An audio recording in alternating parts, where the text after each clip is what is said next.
পড়ছিলাম শহরের বাবু, কলমে তানহা তাবাস্সুম, পর্ব সংখ্যা 52। পেরিয়ে গেছে আরো 2টো দিন। এই 2টা দিন যেন চোখের পলকেই কেটে গেছে সবার। হঠাৎ করে এত কম সময়ের মধ্যে বিয়েটা ঠিক হওয়ায় দুই পরিবারই এখন ভীষণ ব্যস্ত সময় পার করছে। সকাল থেকে রাত পর্যন্ত কারো যেন দম ফেলার সময় নেই। কখনো ডেকোরেশনের কথা, কখনো গেস্ট লিস্ট, কখনো অনুষ্ঠান কোথায় হবে সেটা নিয়ে আলোচনা। সব মিলিয়ে পুরো পরিবেশটাই এখন বিয়ে বাড়ির আমেজে ভরপুর। বিশেষ করে ফরিদা বেগম আর রোমানা বেগম তো প্রায় সারাদিন ফোনেই ব্যস্ত থাকছেন। কোনো অনুষ্ঠানে কি হবে, কি রঙের ড্রেস ভালো লাগবে, কার জন্য কি কিনতে হবে, সবকিছু নিয়ে তাদের পরিকল্পনার শেষ নেই। অবশেষে আজ ঠিক করা হয়েছে সবাই মিলে বিয়ের শপিংয়ে যাবে। সকাল থেকে বাড়ির সবাই একরকম উত্তেজিত।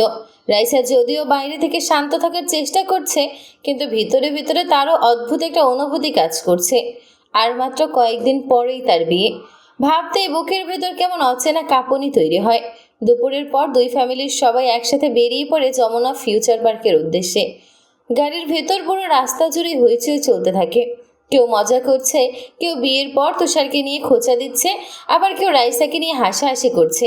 আর তুষার, সে পুরো রাস্তা জুড়েই সুযোগ পেলেই রাইসার দিকে তাকিয়ে আছে, যেন চোখ সরাতেই পারছে না। রাইসা কয়েকবার সেটা টের পেয়ে বিরক্ত চোখে তাকালেও তুষার বিন্দুমাত্র পাত্তা দেয় না, বরং ঠোঁট চেপে আরো দুষ্টু হেসে ফেলে। অবশেষে তারা পৌঁছে যায় যমুনা ফিউচার পার্কে। ছুটির দিন হওয়ায় পুরো শপিং মল জুড়ে মানুষের ভিড়। চারপাশে ঝলমলে আলো, বড় বড় ব্র্যান্ডের শোরুম, মানুষের ব্যস্ত চলাফেরা, সব মিলিয়ে পুরো পরিবেশটাই যেন উৎসবের মতো লাগছে। ভেতরে ঢুকতেই সবাই প্রথমে যায় ব্রাইডাল শাড়ির শোরুমে, কারণ রাইসা আগেই স্পষ্ট করে দিয়েছে সে বিয়েতে লেহেঙ্গা বা অতিরিক্ত হেভি কিছু পরবে না। তার মতে বাঙালি মেয়েদের শাড়ি পরেই সবচেয়ে সুন্দর লাগে। কথাটা শুনে ফরিদা বেগম মুগ্ধ হয়ে বলেছিলেন, আমারও তাই মনে হয়। শোরুমে ঢুকতেই চারপাশে একের পর এক এক্সক্লুসিভ শাড়ি সাজানো দেখে দেখতে থাকে সবাই। রোমানা বেগম দোকানদারের দিকে তাকিয়ে আত্মবিশ্বাসী গলায় বলে ওঠেন, সবচেয়ে সুন্দর আর এক্সক্লুসিভ শাড়িগুলো বের করুন। আমার একমাত্র ছেলের বউয়ের কোনো কিছুতেই যেন কমতি না থাকে। কথাটা শুনে রাইসা লজ্জায় মাথা নিচু করে ফেলে। আর তুষার পাশেই দাঁড়িয়ে দুষ্টু এসে দোকানদারকে বলে ওঠে, একবার টকটকে লাল শাড়ি দেখান ভাই, এমন শাড়ি যাতে আমার বউটাকে একদম লাল পরীর মতো লাগে। কথা শুনে রাইসা তেতে ওঠে। সে সঙ্গে সঙ্গে বলে, না, আমি কোনোভাবেই লাল শাড়ি পরবো না। সবাই অবাক হয়ে তার দিকে তাকায়।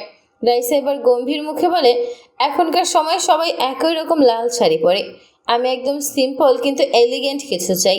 একটু থেমে আবার বলে, হালকা কালারের এক্সক্লুসিভ একটা শাড়ি, যেটা ইউনিক হবে। তুষার অসহায় মুখে তার দিকে তাকায়। তারপর সুযোগ বুঝে রাইসাকে একটু সাইডে নিয়ে নিচু গলায় বলে, কিন্তু পাখি, আমার তো ইচ্ছে ছিল তোমাকে একদিন একদম লাল টুকটুকে বউ হিসেবে দেখব। রাইসা ঠোঁট চেপে হাসে, সব ইচ্ছে একদিন পূরণ করতে হবে নাকি? তুষার ভ্রু তোলে। রাইসা এবার আস্তে করে বলে, আচ্ছা ঠিক আছে, অ্যানিভার্সারির সময় সাজবো, তখন তোমার মন মতো লাল টুকটুকে বউ হয়ে থাকবো। কথাটা শুনেই তুষারের মুখে বাচ্চাদের মতো হাসি ফুটে ওঠে। প্রমিস? রাইসা চোখ ঘুরিয়ে বলে, এখন শাড়ি দেখতে দেন। তারপর আবার শাড়িগুলোর দিকে মন দেয়। কিছুক্ষণ পর দোকানদার খুব যত্ন করে একটা হালকা গোল্ডেন কালারের লাইট ওয়েট শাড়ি বের করে সামনে মেলে ধরে। শাড়িটার উপর হালকা স্টোন আর সূক্ষ্ম হাতের কাজ করা, অতিরিক্ত ভারী না, কিন্তু দেখলেই চোখ আটকে যায়। শাড়িটা দেখে রাইসার চোখ চকচক করে ওঠে। এক দেখাতেই তার ভীষণ পছন্দ হয়ে যায়। সে ধীরে ধীরে শাড়িটার উপর হাত বুলিয়ে দোকানদারের দিকে তাকিয়ে জিজ্ঞেস করে, এই ডিজাইনের শাড়ি মার্কেটে কয় পিস আছে? দোকানদার হাসি মুখে উত্তর দেয়, এটা 1 পিস ম্যাম, আমরা কাস্টমাইজ করে 1 পিস করে বানাই। এই ডিজাইনের শাড়ি আপনি আর কোথাও পাবেন না, এটা আমাদের নিজস্ব এক্সক্লুসিভ কালেকশন। কথাটা শুনে রাইসার মুখ আনন্দে উজ্জ্বল হয়ে ওঠে। সে আর দেরি না করে শাড়িটাই সিলেক্ট করে ফেলে। তাকে এত খুশি হতে দেখে তুষারও মুগ্ধ চোখে তাকিয়ে থাকে। তার মনে হচ্ছে এই মেয়েটা আসলেই খুব ছোট ছোট জিনিসে খুশি হয়ে যায়। এরপর তুষার হঠাৎ গম্ভীর ভঙ্গিতে বলে ওঠে, ঠিক আছে, বিয়ের শাড়ি তোমার পছন্দ হয়েছে, কিন্তু রিসিপশনের ড্রেস আমি চয়েস করব, বুঝেছ? রাইসা কিছু বলার আগেই সে দোকানদারের দিকে তাকিয়ে বলে, সবচেয়ে সুন্দর লেহেঙ্গাগুলো দেখান। মুহূর্তের মধ্যে দোকানের এক পাশ যেন লেহেঙ্গায় ভরে যায়। একটার পর একটা হেভি কাজের স্টোন বসানো ঝলমলে লেহেঙ্গা বের করতে থাকে দোকানদার। আর ঠিক তখনই তুষারের চোখ গিয়ে আটকে যায় একটা ল্যাভেন্ডার কালারের লেহেঙ্গার উপর। রংটা খুব বেশি উজ্জ্বল না, আবার একদম সাধারণ না, সফট এলিগেন্ট আর রাজকীয় একটা সৌন্দর্য আছে সেটার মধ্যে। তুষার সেটার দিকে ইশারা করে বলে, ওটা দেখান। লেহেঙ্গাটা সামনে আনতেই কয়েক মুহূর্তের জন্য সবাই চুপ হয়ে তাকিয়ে থাকে। সত্যি অসম্ভব সুন্দর। তুষার সেটা রাইসার সামনে ধরতে রাইসা মুগ্ধ হয়ে তাকিয়ে থাকে। মনে মনে স্বীকার করতে হয় লোকটার পছন্দ আসলেই ভালো। ফরিদা বেগম হাসি মুখে বলে ওঠে, মাশাল্লাহ, এটা বলে রাইসাকে একদম রাজকুমারীর মতো লাগবে। রুমানা বেগমের সঙ্গে সঙ্গে পছন্দ করে ফেলেন। শেষমেশ সবার মতেই লেহেঙ্গাটা নেওয়া হয়। তবে এত ভারী লেহেঙ্গা দেখে রাইসা চিন্তিত মুখে বলে ওঠে, কিন্তু আমি এত ভারী কিছু পরে হাঁটবো কিভাবে? কথাটা শুনে ফরিদা বেগম হেসে ফেলেন। সমস্যা কি, মেয়েদের বিয়ে তো একবারই হয়, একদিন একটু হেভি ড্রেস পরলে কিছু হবে না। একটু থেমে দুষ্টু এসে আবার বলে, আর প্রয়োজন হলে 2টা মেয়ে রাখবো তোমার লেহেঙ্গা ধরে হাঁটার জন্য। কথাটা শুনেই সবাই হেসে ওঠে, আর রাইসা লজ্জায় মুখ নামিয়ে ফেলে। দূরে দাঁড়িয়ে তুষার তখন শুধু এক দৃষ্টিতে তাকিয়ে আছে তার হবু বউয়ের দিকে। তার মনে হচ্ছে আর মাত্র কয়েকটা দিন, তারপর এই মেয়েটা পুরোপুরি তার হয়ে যাবে। শপিং শেষ হতে হতে প্রায় রাত হয়ে যায়। রাইসার মেহেদি, হলুদ, বিয়ে আর রিসেপশনের সব ড্রেস কেনা শেষ করার পরেও যেন কারো শপিং শেষ হচ্ছিল না। কারণ শুধু বর কনের ড্রেস কিনলেই তো আর হয় না, এখন পুরো বিয়েটাকে সুন্দরভাবে সাজাতে হবে। তাই এরপর শুরু হয় দুই পরিবারের সবার জন্য ড্রেস কেনা। প্রত্যেকটা অনুষ্ঠানের জন্য আলাদা আলাদা থিম ঠিক করা হয়। মেয়েদের জন্য একরকম কালার, হলুদের জন্য আরেক রকম, বিয়ের জন্য আলাদা, রিসেপশনের জন্য আবার সম্পূর্ণ অন্যরকম থিম। ছোট থেকে বড় দুই পরিবারের সবাই একই ডিজাইনের ড্রেস পরবে, শুধু ছেলে পক্ষ আর মেয়ে পক্ষের কালার আলাদা থাকবে, যাতে পুরো অনুষ্ঠানটা দেখতে আরও জমকালো লাগে। এইসব নিয়ে এতক্ষণ এক দোকান থেকে আরেক দোকানে ঘুরতে ঘুরতে শেষমেশ সবাই ভীষণ টায়ার্ড হয়ে পড়ে। বিশেষ করে রাইসা আর রিমিশা, দুজনের পা যেন আর চলছিলই না। তবু মুখে সবার হাসি লেগেই আছে, কারণ বাড়িতে অনেকদিন পর এমন আনন্দের আয়োজন হয়েছে। সবকিছু কেনাকাটা শেষ করে সবাই একটা বড় রেস্টুরেন্টে খাবার খেতে যায়। সেখানে গিয়েও হইচই থামে না। কেউ খাবার অর্ডার করছে, কেউ বিয়ে নিয়ে মজা করছে, কেউ আবার তুষারকে খোঁজাচ্ছে। তুষার পুরো সময়টাই সুযোগ পেলে রাইসার ফ্ল্যাট করেছে, আর সেটা টের পেলেই রাইসা বিরক্ত চোখে তাকাচ্ছিল। কিন্তু তার সেই বিরক্তির মাঝেও লুকিয়ে থাকা লজ্জাটা সবার চোখ এড়ায় না। খাওয়া দাওয়া শেষ হতে হতে রাত আরও গভীর হয়ে যায়। অবশেষে দুই পরিবারের সবাই নিজেদের বাসায় ফিরে যায়। বাসায় ফিরে রিমিশা যেন আবার নতুন এনার্জি পেয়ে যায়, কারণ সে ঠিক করেছে সব অনুষ্ঠানের ড্রেস একবার করে ট্রায়াল দিয়ে দেখবে। পরে পড়তে গেলে যদি কোনো সমস্যা হয়, তার উপর সে বিয়ে নিয়ে ভীষণ এক্সাইটেড। একটা একটা করে ড্রেস বের করতে থাকে সে। প্রথমে মেহেদির, তারপরে হলুদের, তারপর রিসেপশনের। প্রতিটা ড্রেস পরে আয়নার সামনে দাঁড়িয়ে কখনো ঘুরছে, কখনো চুল ঠিক করছে, কখনো আবার নিজেই নিজেকে দেখে মুগ্ধ হয়ে যাচ্ছে। সবশেষে সে বিয়ের দিনের গাউনটা বের করে। ড্রেসটা পরে আয়নার সামনে দাঁড়াতেই তার চোখ চকচক করে ওঠে। হালকা করে গাউনটা ছড়িয়ে দিয়ে ঘুরে ঘুরে দেখতে থাকে ফিটিং ঠিক আছে কিনা। ঠিক তখনই পিছন থেকে গম্ভীর পুরুষালী কণ্ঠ ভেসে আসে, এমন বাদরের মতো লাফাচ্ছ কেন? রিমিশের সঙ্গে সঙ্গে আয়নার দিকে তাকিয়ে খ্যাপা গলায় বলে ওঠে, আমি বাদরের মতো লাফাচ্ছি? আহিল দরজার পাশে দাঁড়িয়ে শার্টের বোতাম খুলছিল। তার মুখে সেই স্বাভাবিক গাছছাড়া ভাব। সে নির্বিকার ভঙ্গিতে বলে, দেখে তো তাই মনে হচ্ছে। রিমিশা ঠোঁট ফুলিয়ে তাকায়, কিন্তু সে আর কথা বাড়ায় না, কারণ সে খুব ভালো করেই জানে এই লোকটার সাথে তর্ক করে লাভ নেই। তাই আর ড্রেসটার দিকে তাকিয়ে বলে, আমি ড্রেসগুলো ট্রায়াল দিয়ে দেখছিলাম কেমন লাগবে। একটু থেমে আবার উত্তেজিত গলায় বলে, কারণ আমি সব অনুষ্ঠানে ডিফারেন্ট লুক নেব। আহিল ভ্রু তুলে তাকায়, এবার গর্বিত ভঙ্গিতে বলে, কেন, বিয়েটা কি তোমার নাকি? তারপর নিজের চুল সরিয়ে আবার বলে, আমার না হোক, আমার ননদের তো বিয়ে, তাই আমি এখন একমাত্র ভাবি হিসেবে অনেক এনজয় করব। আহিল কয়েক সেকেন্ড চুপচাপ তার দিকে তাকিয়ে থাকে, তারপর ধীরে ধীরে সামনে এগিয়ে এসে গম্ভীর গলায় বলে, আমি তোমার জন্য 5টা বোরকা অর্ডার করছি। রিমিশা হতভম্ব হয়ে থাকে, কি? আহিলের বার আরও স্বাভাবিক ভঙ্গিতে বলে, ওইখান থেকে প্রত্যেক দিন একটা করে বোরকা পরবে, বুঝেছ? একটু থেমে আমার নিচু গলায় বলে, না হলে তোমাকে রুম থেকে বের হতে দেব না, মনে রেখো। কথাটা বলেই সে দরজার দিকে হাঁটতে শুরু করে, তবে বের হওয়ার আগ মুহূর্তে আবার পিছন ফিরে তাকায়। আমি বিয়ের কার্ডগুলো আনতে যাচ্ছি, আরও কিছু কাজ আছে। শার্টের হাতা গুটাতে গুটাতে আবার বলে, ফিরতে 1 ঘন্টার মতো লেট হতে পারে। তারপর চোখ শুরু করে তাকিয়ে বলে, তুমি ঘুমিয়ে যেও। কথাটা বলেই আহিল বেরিয়ে যায়। আহিল যাওয়ার পর রিমিশা ড্রেসগুলো সুন্দর করে গুছিয়ে আলমারিতে রেখে দেয়। ঠিক তখনই তার ফোনে কল আসে। ফোনটা হাতে নিতেই দেখে তার ফ্রেন্ডরা গ্রুপ কল দিয়েছে। রিমিশা সঙ্গে সঙ্গে রিসিভ করতে মালিহা বলে ওঠে, কিরে, কলেজে আসিস না কেন? এরপর আশফা দুষ্টু করে বলে ওঠে, বাড়িতে বসে বসে মনে হয় জামাই আদর ভালোবাসা খাচ্ছে, তাই কলেজে আসতে মন চায় না। কথাটা বলে ওরা দুই বান্ধবী একসাথে খিলখিল করে হেসে ওঠে।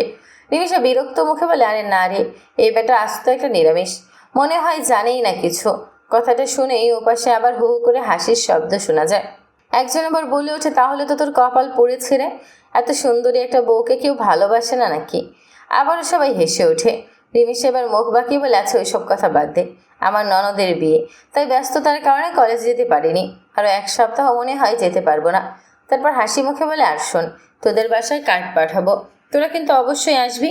এরপর 3 বান্ধবী আরও কিছুক্ষণ গল্প করে, হাসাহাসি মজা আড্ডা চলতেই থাকে। সবশেষে ফোন কেটে দেয় রিমিশা, কিন্তু ফোন কেটে পিছন ফিরতে বুকের ভেতর ধক করে ওঠে তার। আহিল বুকে 2 হাত ভাঁজ করে দাঁড়িয়ে আছে, চোখ দুটো সরু হয়ে আছে। রিমিশা প্রায় ভূত দেখার মতো চমকে ওঠে। আপনি কখন আসলেন? আহিল ধীরে ধীরে সামনে এগিয়ে আসে, তার ঠোঁটের কোনো অদ্ভুত একটা হাসি। অনেকক্ষণ আগে। তারপর পকেট থেকে গাড়ির চাবিটা বের করে দেখায়। ভাগ্যিস গাড়ির চাবিটা রুমে রেখে গিয়েছিলাম, না হলে তো তোমার মনের ইচ্ছাগুলো জানতেই পারতাম না বউ। রিমিশার বুক ধড়ফড় করতে থাকে, আর আহিল এবার আরও কাছে এগিয়ে এসে নিচু গলায় বলে, তাহলে চলো। তার কণ্ঠ ভারী হয়ে আসে, আজ বাসরটা সেরেই ফেলি। একটু থেমে ঠোঁট চেপে আবার বলে, আমি নিরামিষ নাকি আমিষ সেটা আজ দেখিয়ে দিই। কথাটা বলেই সে ধীরে ধীরে রিমিশার দিকে এগিয়ে আসে, আর রিমিশা পিছিয়ে যেতে যেতে কাপা গলায় বলে, আমি তো মজা করছি। আহিল এবার শার্টের বোতাম খুলতে খুলতে বলে, কিন্তু আমি তো সিরিয়াস আদরিনী। বলেই হঠাৎ রিমিশার ঠোঁট দুটো নিজের ঠোঁটের মাঝে বন্দি করে ফেলে।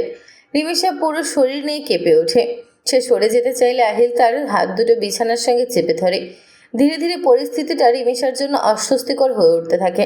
রিমিশা ছটফট করতে থাকে, কিন্তু আহিল যেন নিজের ভেতরেই নেই, আরও শক্ত করে তাকে আঁকড়ে ধরেছিল। আর রিমিশার বুকের ভেতর অজানা ভয় জমতে থাকে। তার মনে হচ্ছিল দম বন্ধ হয়ে আসছে। এদিকে প্রায় 15 মিনিট একটানা তাকে কিস করার পর আহিল এবার এলোমেলো হাতে রিমিশার ড্রেসের জিপারে হাত দেয়। আর ঠিক তখনই ভয়ে রিমিশা হঠাৎ অজ্ঞান হয়ে যায়। রিমিশার শরীরটা হঠাৎ নিস্তেজ হয়ে যেতেই আহিল থমকে যায়, আর পরের মুহূর্তে রিমিশা ঢলে পড়ে। আহিল মুহূর্তেই থমকে যায়। আদরিনী। সে দ্রুত রিমিশাকে ঝাঁকায়, কিন্তু কোনো সাড়া পাওয়া যায় না। আহিল এবার সত্যি সত্যি ভয় পেয়ে যায়। সে দ্রুত টেবিল থেকে পানির বোতল নিয়ে এসে রিমিশার মুখে পানি ছিটাতে থাকে। এই, কথা বলছো না কেন? তার গলায় এবার স্পষ্ট দুশ্চিন্তা ফুটে ওঠে। প্রায় অনেকক্ষণ হয়ে গেল রিমিশার জ্ঞান ফেরে না। আহিলার দেরি না করে সিদ্ধান্ত নেয় এখনই হসপিটালে নিয়ে যাবে। তাই দ্রুত রিমিশাকে কোলে তুলে দরজা খুলে বেরিয়ে আসে, কিন্তু দরজা খুলতেই দেখে সাফায়েত পাটোয়ারি আর ফরিদা বেগম ছাদে থেকে নিচে নামছে। আহিলের কোলে অচেতন রিমিশাকে দেখে দুজনে ভয় পেয়ে দ্রুত এগিয়ে আসেন। ফরিদা বেগম আতঙ্কিত গলায় বলেন, কি হয়েছে ওর? আহিল নিজেকে স্বাভাবিক রাখার চেষ্টা করে বলে, অজ্ঞান হয়ে গেছে, আর এখনও জ্ঞান ফিরছে না, তাই হাসপাতালে নিয়ে যাচ্ছি। ফরিদা বেগম দ্রুত বলে, এত রাতে হাসপাতালে নিয়ে যাবে, আগে দেখি।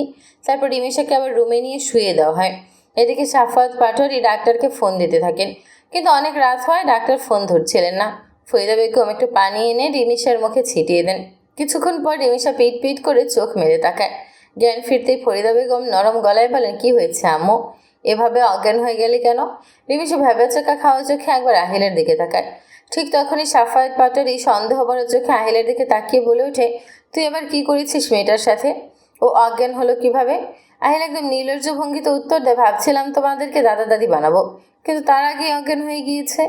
কথাটা শুনে সাফায়েত পাটোয়ারি বিষম খেয়ে কাশতে শুরু করেন, আর ফরিদা বেগম কপালে হাত ঠেকান। সাফায়েত পাটোয়ারি কাশতে কাশতে বলে ওঠেন, ফরিদা, তোমার ছেলে এত নির্লজ্জ হয়েছে কবে? এটা আমার ছেলে তো।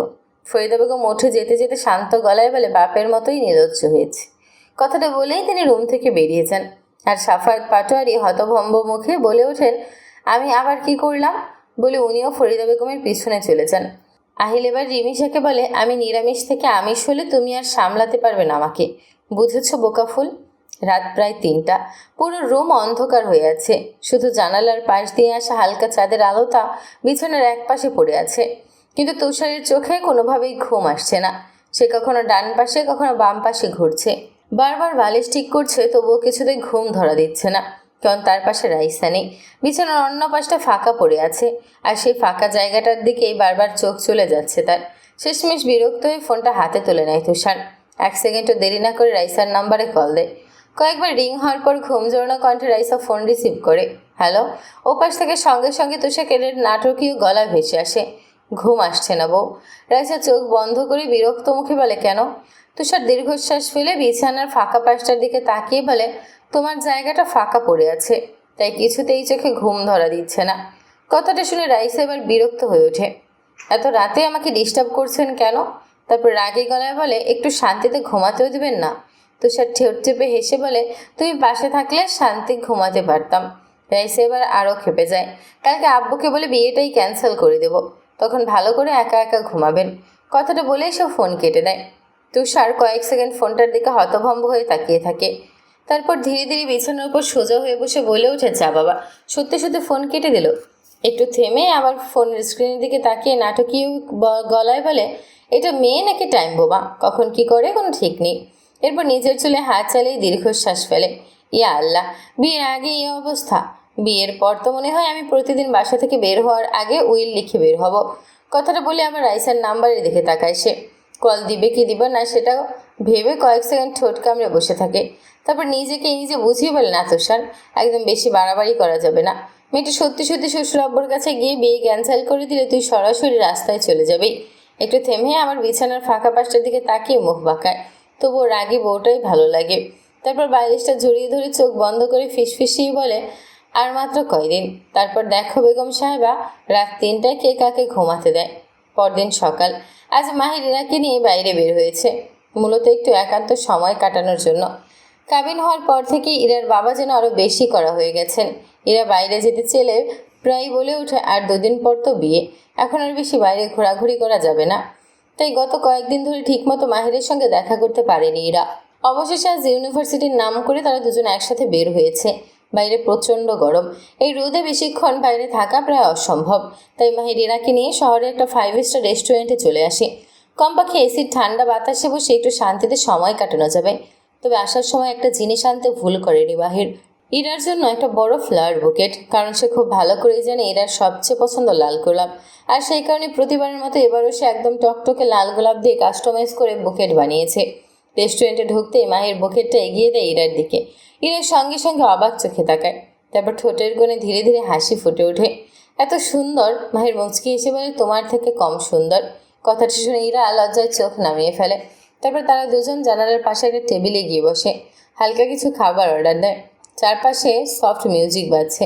শীতল পরিবেশে অনেকদিন পর দুজন একসাথে একটু শান্ত সময় কাটাতে পেরে দুজনের মনই ভালো হয়ে যায়। খাবারের অর্ডার দেওয়ার পর মাহির এরা দেখে তাকিয়ে নরম গলায় বলে, সব কিছু কেমন যেন উল্টাপাল্টা লাগছে প্রিয়তমা। মাহির বিরক্তির ভান করে বলে ওঠে।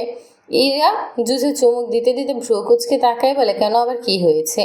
মাহির বুকের উপর হাত রেখে কষ্ট পাওয়ার অভিনয় করে বলে, রাইসা আর তুষার ভাইয়ের তো আমাদের পরে রিলেশন হলো, অথচ আমাদের আগেই ওদের বিয়ে হয়ে যাচ্ছে। একটু থেমে নিচু গলায় বিড়বিড় করে, আর তোমার আব্বু নামক খচ্চরের জন্য আমার বিয়েটা ঝুলে আছে। কথাটা শুনে এরা সঙ্গে সঙ্গে চোখ বড় বড় করে তাকায়। কি বললে? আমার আব্বু খচ্চর? মাহির এবার ভয় পাওয়ার ভান করে সোজা হয়ে বসে। আরে জান, রাগ করছো কেন? আমি তো আদর করে বলেছি। ইরা এবার টেবিলের ওপর রাখা টিস্যুটা ছুঁড়ে মারে তার দিকে। আজকে বাসায় গিয়ে বলবো বিয়ে ক্যান্সেল। মাই ঠোঁট চেপে হাসে। তারপর আরাম করে সোফায় হেলান দিয়ে বলে, তুমি আর তোমার আব্বু চাইলেও এখন আর বিয়ে আটকাতে পারবে না। ইরা ভ্রু কুচকে তাকায়। কেন শুনি? মায়ের গর্বিত ভঙ্গিতে কলার ঠিক করে বলে, কারণ অলরেডি কাবিন হয়ে গেছে পাখি। কথাটা বলেই নিজের হাসি আটকাতে পারে না সে। ইরা এবার ঠোঁট ফুলিয়ে বলে, প্রয়োজনে কাবিন ভেঙে দেব। মাহির নাটকীয় ভঙ্গিতে বুক চেপে ধরে। ইয়া আল্লাহ, এত নিষ্ঠুর একটা মেয়েকে আমি ভালোবাসলাম। এরা সামনে ঝুঁকে চোখ তুলে বলে, তাহলে বাসা থেকে জোর করে তুলে এনে আবার বিয়ে করব? একটু থেমে গর্বিত ভঙ্গিতে আবার বলে, আর তোমার বাবাকে আমাদের রাজনীতির পাওয়ার দেখিয়ে দেব। মাহির এবার হু হু করে হেসে ওঠে। হাসতে হাসতে এই ধীরে ধীরে ইরার হাতটা নিজের হাতের মুঠোয় নিয়ে বলে, প্রিয়তমা, তুমি রাগ করলে তোমাকে আরও বেশি সুন্দর লাগে জানো। তারপর ইরার চোখের দিকে তাকিয়ে দুষ্টু হেসে বলে, বিশ্বাস করো, এই রাগী মুখটা দেখতেই আবার নতুন করে প্রেমে পড়ে যায়। এরা মুখটা সঙ্গে সঙ্গে লাল হয়ে যায়। সে দ্রুত চারপাশে তাকিয়ে নিচু গলায় বলে, ছাড়ো, সবাই দেখছে।